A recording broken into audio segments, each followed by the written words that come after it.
Welcome to the Women of Ambition podcast. I'm your host, Alyssa Calder. Today I'm sharing my chat with Jackie Monsour Smith. Jackie is the author of the best-selling book Pass It On and of a new children's series called Open Minds, Open Hearts. Jackie is one of the women that I grew up around. She is the mother of several of my friends, as she has many children. And she's one of the people that helped shape my life. And I am so lucky that she was willing to talk with me today about her process for writing and what that's been like in self-discovery that she has gone through in her life and in this new chapter of her life. So enjoy. I have Jackie Monsour Smith here today. Hi, Jackie. Hi, Alyssa. Thanks for having me. Thanks so much for talking with us. Do you want to give us a little intro about yourself before we get going? All right. Well, I'm a writer and author and have been my whole life. But when I was young, I graduated from Brigham Young University in English literature, got my teaching degree as well in English and Spanish. And then I got married and I had 7 children. I've raised 7 children. And I think we'll be talking about some of that and how some of that's motivated some of my writing. So. Awesome. Yes. Raising 7 children in and of itself is definitely ambitious. You're writing a series right now, a children's series, correct? Yes. And I know that you have you've been on the Amazon bestseller list for your book, Pass It On. Yes. Tell me the process of stepping into that space of being an author. What has that been like? Well, honestly, I've been a writer my whole life. When my youngest son came out as gay, I had known it for a lot of years, but when he finally came out, I really had this desire to share some things about that with the world. And I wanted to and that is what motivates me in my writing, is helping people. And so I used that moment and that experience to write my first book that I actually published. Called Pass It On. And it's just about our experience raising him and loving him. And it just really, I'm hoping, that people will read it and change from it. That's my goal with writing. I love that. It's a connection, it's a love effort, but also an action piece in there, hopefully. Yeah. The people you're reaching out to. What feeds that ambition? Is it that drive for connection?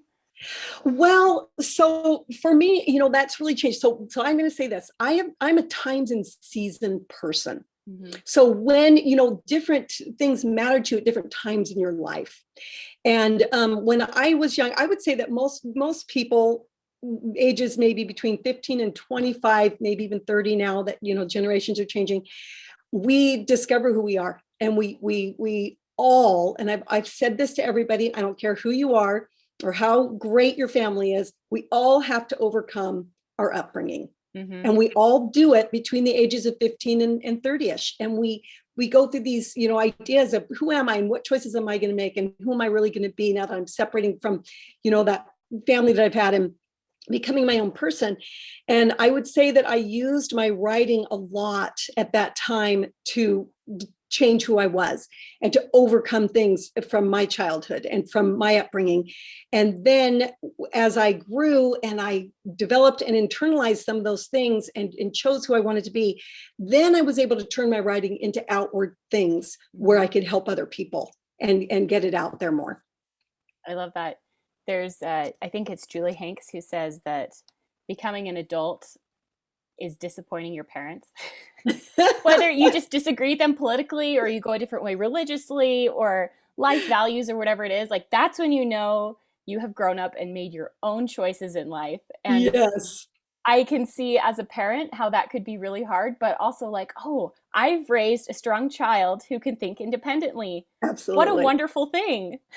Absolutely. And that's something my mom would say. I would say she would say that. What other things have you done with your drive to reach out to other people? So I did teach for a little while. And then when I wasn't able to teach, I tutored and then volunteered at children's theater in my children's elementary school and did a lot of other theater type things where I edited a lot of scripts for them and then did a little bit of directing, always behind the scenes. I like to be behind the scenes and things through volunteer work, helping people even write essays, encouraging them to apply for college.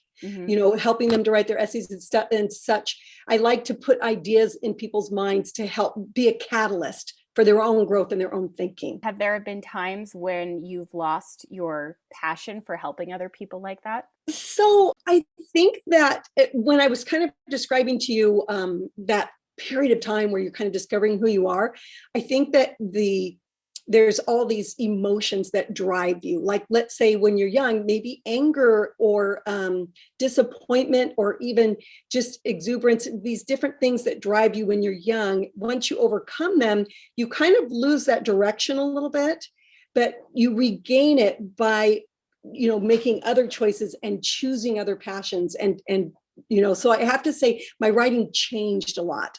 So I don't know if I ever lost writing, but it definitely changed over the years. Mm-hmm. And it sounds like it served different purposes for you. Yeah, definitely. That's great. What obstacles have gotten in the way of goals and dreams that you've set for yourself? When I first started really wanting to publish something that I wrote, I pounded the pavement to discover what it takes to get published or to do self-publish. And I tried to weigh it all out, and I did a lot of research on that kind of thing. And it seemed like it came to the point where it seemed like lack of funds or resources were going to get in my way. And then I thought, that just can't be. Why would that be? Why would I let that happen? And I overcame that by saying to myself, why am I doing this? And then I said, if I'm just going to, if one person's going to buy my book or one person's going to hear my lecture and change, then it's worth it. And you just keep going. And so those obstacles kind of, you start to see them as excuses once you overcome them. As a writer and as someone who's writing such vulnerable things about your family and about your life and belief systems, has that piece of being vulnerable been an obstacle ever? Or like, what is it like to do that publicly? Well, that's a great question. And this is something, it's for artists, maybe writers in particular, but artists for sure. It's very personal and sensitive when you're sharing that type of thing with you. And if you have to overcome that feeling of everybody has to understand me or else I can't share this. Mm-hmm. And so what I did was, when I very first wrote, I finished this whole manuscript. The first person that I sent it to was a niece of mine who's an editor. That's what she does for a living. And she read it, and she was very honest with me about the way that I was saying this and the things I needed to change. And instead of going, well, she doesn't understand me, I went home and I just rewrote everything. I took everything she said to me and just put it into writing. And then it really changed it. And to me, I give her a lot of credit for really being the catalyst in my life at that time, for really helping me to say what really needed to be said and what I really wanted to say. What were conversations like with your children when you're like, I want to write about being a mother to a gay child? How did you have that conversation? Because your children's series are about having hard conversations. So maybe this is your forte. Teach me the ways. That is a great question. And I was very purposeful about that. I spoke to my son and I said, if you do not want me to do this, I will not do it. I absolutely got his permission. Mm-hmm. And then, he was pretty young at the time. He was, I want to say he was 18. And I did tell him that any money that I made from the book that I would give to him for his education. Oh, that's great. So it's like, hey, motivation. And I was able to give him some money to go on a study abroad. He studies geology, and he was able to go study rocks in Iceland. So that was kind of neat. But he was pretty supportive. At first I asked him to write the book with me a little bit. I wanted some of his ideals and points of view, but he wasn't mature enough or ready to do that. Yeah. And so now he's actually trying to write something himself. So which would be awesome. Yeah, would be cool. I want to follow up on that then. So your children's series that you're working on right now is about opening dialogue about social and political issues. Is that a good synopsis? Well, not about social and political issues specifically. It's about opening up dialogue to help kids navigate through how these social and political issues are being handled today. Okay. Mm-hmm. What would that look like in your house when you're parenting young children? What did that look like? I say this on my website. We're just a family that my husband and I created a home where everything is safe to say. Mm-hmm. So it's, when you state your opinion, that other people have other opinions and other people in that same room, and that it's okay to have those opinions. And you create a safe environment for that. Specifically, the 4 books that I've written, the first one called Bottoms Up is about recognizing and internalizing valuable ideas that are new in your life.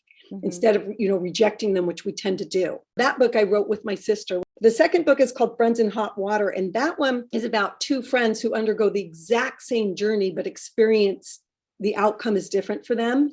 And is to open up conversations to kids about why would one person think this way about the Civil War and another person think this way. And I was hoping, my goal is to get these into schools so that teachers can approach teaching our history, not this way or this way, but by saying, this is what happened. Now, why would some people perceive it as this and other people perceive it as this? Because again, in our politics today, I feel like we're so extreme that we feel like we have to make this choice. Do I feel this way? Am I a patriot? Am I this? Am I want to make changes? It's just so sad. It's like we need to understand that perspectives are different, and that, that we can love and appreciate all of those perspectives. I love that. I think we have such a vast amount of information available to us now because of the internet. Yes. And for my children, I'm homeschooling my children right now, and I don't want them to internalize my belief systems necessarily. What I want to do is to teach them how to think. And that's exactly what this is. So great, Alyssa. There's so much information out there. I cannot possibly teach them all the things and teach them all the different points of views, but I can teach them how to be critical and how to ask questions and say, okay, this is my lived experience. What am I not aware of? And who can I go and talk to get a different point of view? So I love that that's something you're teaching families to do, because I've seen a need for that. And getting it into the classrooms is fantastic, because teachers have this tiny, tiny little window of time to teach those skills, and trying to also incorporate all the state mandated things that they're supposed to be teaching. It's really fantastic. That's so, yeah, I love that you're doing that too. If you open up my website, the first thing it says is children's books that teach kids how to think.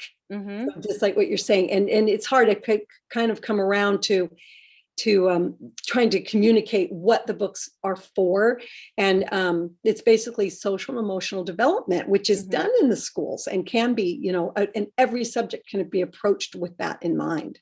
I love that. And that's a very holistic human approach, rather than this is math and this is English and this is history. It's like we are human beings, and we're incorporating all these pieces into ourselves. Yes. To be whole.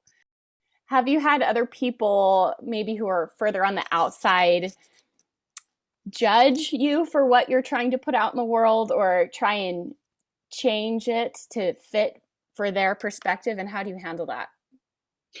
That is such a good question. I did have a couple of people when I first put out Pass It On. I had a couple of people say to me they didn't agree with what I said in the book, which is absolutely their right. And, we had a little discussion on it. And then there's always those people that maybe were concerned about me sharing something that was so personal. They were concerned probably for my son. But again, I tried to explain that, I did get his permission, and that, between us, it was okay between us. And so I understand that.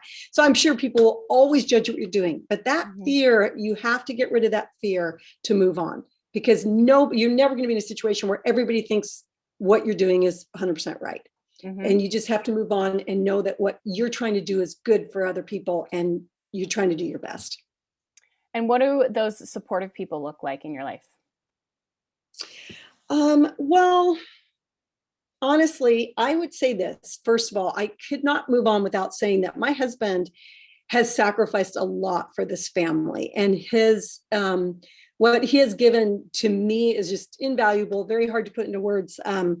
But the fact that he, there were some choices that we could have made when I was transitioning from being a mother to a grandmother, about the time that I was spending. Maybe we needed to financially, I should have gotten a full-time job or something, but I wanted to pursue this. He was very supportive in that type of thing. And even though we do think differently on a lot of things, he doesn't question my judgment with what I'm doing here. He doesn't try to micromanage anything or anything like that. Because we're just kind of a team that way. We kind of trust each other a lot. Mm-hmm. Yeah, that's great. And who do you look up to as you strive to stretch yourself and grow? This is a great question. Honestly, the first thing that comes to my mind when you ask me who I look up to are my 6 daughters. What a great answer. Yeah, my oldest daughter, she's an incredible musician. My second daughter is a professional runner. My third daughter is a mechanical engineer. My first daughter-in-law, she works for United Way. My second daughter-in-law, she started her own business called Rubbish Trends. It's incredible. She works as an interior designer as well. And my third daughter-in-law, she created a nonprofit that is just an incredible business plan for women in Venezuela who were refugees and they escaped to Ecuador. And she helped them to set up businesses to support their families. It was just a really great thing that she did. And she ended up being recruited by another company because they really were impressed with her business plan. So anyway, all 6 of these women are just incredible family people as well. And just, I just love their confidence. And I really think that all 6 of them have this great confidence that I really look up to. That's so great. What do you do to help come up with ideas of like books to write? How do those come to you? Are you really purposeful, or is it like a spark of inspiration and you go? So again, really, I do a lot of note taking. So throughout life, you note take, you experience and you witness life, and you write things down, and then you develop things from that. Because you touched on this a little bit, but you really, when you write about your own truths, it's so much more real, so much more genuine. It comes across just more beautifully. Before, we were all had phones really attached to us, I literally would write on anything, like just napkins and little scraps of paper, and I would shove them in my pocket, and I really used them later. I mean, I would take them out and then I'd try to organize them, and it looks jumbled, looks like a big, huge jumbled mess to someone else, but it makes sense to me when I relook at it. One thing that I do that's an exercise that I do when I write something, and in particular this children's series, I take it to children. And I run it by them. I'll show them different pictures that different illustrators are coming up with and see which one they like better, or I'll give them an idea or say something one way and say it another and see what they think of it. And I do like to run things by by my audience and say what excites you, what ignites you, What would you say to other women who are considering following some kind of a passion project like you're doing? That's funny. I want to go back to something and explain this about the process of being ambitious. And that is that I think part of being ambitious, of getting there, is getting rid of guilt. And it sounds so crazy, but it's like sometimes, like, let's say I was ambitious about motherhood when I had my children, and I very purposefully focused on how to be a better mother and how to make those changes in my life. And part of that was not going, I have to do this right now. I feel so guilty not, being with my children. I literally would ask myself that question: what is the best thing I can do with this moment? And sometimes it might even be for mom taking a nap so that you're better for your children at that time. So it's like getting rid of any of guilt and feeling I'm a very times and seasons person. I mentioned that before, so that I didn't feel like, oh, I should be, doing this or that, when this is really what I need to be focusing on right now. So I would say, number one, get rid of the guilt. And then I would say, number two, ask yourself, how will this change things for the better? And then I think you can move forward from there. I like that. I think that guilt piece is interesting because, I don't know, I've talked to a lot of women about this, and we are usually not socialized in a way where ambition is a good thing. It's usually, oh, you're like overstepping, or that means that you have to be mean and step on other people to get your dreams out into the world. And I think that is an important piece to kind of see and undo, even if it's not super strong for everybody.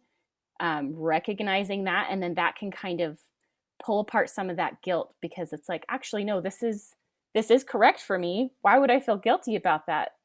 Because this aligns with my values, and now I can move forward with confidence, and I don't have to be checking myself against any of that other stuff that can come up. That is exactly right. And I like how you said recognizing who you are and being who you are. So, you don't have to be what the world tells you to be. And I'm thinking that this younger generation is really pulling that out in all of us. It's like you can be, I think they're overcoming those stereotypes, and you can be who you feel you should be. If you're passionate about, being a stay-at-home mom, or being a working mom, or being just being a worker and not being a mom, whatever you're passionate about, you need to gravitate towards that, and you need to develop who that is, and you need to recognize how you're bringing change for good into the lives of yourself and others around you. Mm-hmm. And I think being individual is really getting more recognized and better for people. Mm-hmm. Yeah. And that's going to, in answer to your last question, I'm sorry, I was also going to say that, because you asked, how people can go about this. And I think that they should listen to your podcasts, and they should consider the questions that you're asking and ask that of themselves, and it'll really help them. Well, that's good, because that's what I'm doing to myself every day. Every time I ask these questions to someone else, I'm asking them to me. One thing that I've learned is my calling is whatever I'm doing right now. I don't have to go out and seek outside of myself. I can say, what am I passionate about? What am I choosing into my life? And that's what I'm supposed to be contributing. It's not some totally bizarre thing that I've never heard of, or something that really pushes me beyond my interest level or my comfort. And I can start where I am and just trust that inner knowing, and it's going to grow into whatever it's going to grow into that's true to myself. As long as I'm true to myself now, it will be all good. Yeah, that's beautiful. Yes, I love it. And this is good. We're all supporting each other, and I love that. Is there anything else you want to share with us before we wrap up? I was telling you about the 4 books that I wrote. They're in a series Let's called, hear the rest. I just wanted to finish with saying it's a series called Open Minds, Open Hearts. And that's my goal, is to have people, the more open your mind is, the more open your heart will be. The more open your heart is, the more open your mind will get. And so I'm trying to encourage this new generation to think that way, instead of being channeled into these extreme ways of thinking. And because that's scary to me, that's what's happening in our world a little bit. So I talked about Bottoms Up and Friends in Hot Water. And the other 2 books are a little more specific. One is called Food Fight in the Key of G. And that one is about just opening up conversation with your kids about social media, what's on their phones, and where that information is coming from, and is it real, and is it true, and how can you find that out? Mm-hmm. And then the last one is called Excellent Point, and it's about being happy. It's a journey of scissors in the rock, paper, scissors story. And it's about learning to be happy for other people's successes and learning to lose with grace. And I think that we've seen, unfortunately, in our political events of the past, just losing wasn't an option, and people didn't, understand how to lose with grace, because that's what helps everyone around you. It's like when your actions, become so selfish that, that you're destroying the world around you. Mm-hmm. And if you would just, think about how is this going to affect everybody else around me and myself, you'll all grow together. And that's kind of what that last book's about. So anyway, but the whole, they're all on Amazon. But if you go to my website, this is what I wanted to tell you in particular for you, is if you go to my website, it's called JackieMoBooks.com. And there I have these free PDF downloads. Even if you don't want to buy the books, just read the questions, although they are specific to the stories, but they give you ideas on how to open up discussions with your kids and what you should be talking about, and to take time to really pinpoint maybe one night a week, or, a specific time to have discussions with your kids. Oh, I'm going to tell you one more thing. I'm going to wrap it up with this. I will never forget this. I used to drive this big Econoline van around. I don't know if you remember. I remember that van, yeah. I was always had kids in there, just, my own and others to boot. And I remember one time this woman stopped me and she said, "I always see you driving around town in your van." And I was like, "Oh yeah, my big old green van." And she said, "You're always talking to your kids when you're in your van." And I was like, I am? What? Like, what does that mean? She goes, what are you saying to them? She said, I don't know what to say to my kids. Oh, And I was like, wow, like I didn't realize that was so that's what I'm trying to promote. Just conversation. Let your kids think it's safe to talk to you. I love that. Thank you so much. So people can connect with you on your website. Are there any other ways that you like people to follow you? Do you have a social media presence or anything? Oh, I do. I have an Instagram called Jackie Mo Books and a Facebook page called Jackie Mo Books. I'm still trying to figure out how that works and trying to connect that, but it's Instagram for sure. Jackie Mo Books and my website, jackiemobooks.com. And then everything's up on Amazon. All right. Thank you so much, Jackie, for talking with us today. Thank you. Thank you for what you're doing, Alyssa. I love it. Thank you for doing this. Very happy to do it. All right. Well, we will check back in soon, and maybe we'll get back in here when you have your next project out in the world. Okay. Thank you so much. All right. Bye. Bye-bye. Thanks for joining us today. The Women of Ambition podcast is a Big Round Schoolhouse production, edited and hosted by me, Alyssa Calder Hulme. I hope you've been enjoying our podcast. We are coming up on episode 10. This is episode 9. Next will be episode 10. And I'm going to change it a little bit in that I'm going to be talking about myself and my own experiences. I've been asking my listeners what they want to hear, and they want to hear about me a little bit more. So that's what next week will be about. As part of that, reaching the 10th episode, that is a milestone for any podcast. There are thousands and thousands of podcasts out in the world, and very few actually reach 10 episodes. So that feels really great, and I just appreciate everyone who's listened and participated along the way. If you have questions that you want me to address in episode 10, or if there's something about me you just want to learn more about, you can send me an email at alyssa@bigroundschoolhouse.com or on Instagram at Women of Ambition Podcast. Just message me there, and I can talk more about the different parts of my life. Episode 10 is also going to be the final episode of this season. As I am learning how to podcast and how all this works, I've decided to go in season so that I can make sure I am very impactful in what I'm sharing and who I'm sharing. And so I will have season 2 come out in the fall, and it'll probably be another 10 episodes and then a break and then 10 episodes. It's kind of what I'm thinking. So I thank you all for your patience as I figure this out and decide how I'm going to format it all. And I already have just a bunch of awesome people lined up for next season. So thank you so much for participating in this season, and I hope you'll join us for number 10, which will be the last for season 1 of the Women of Ambition podcast. Thanks.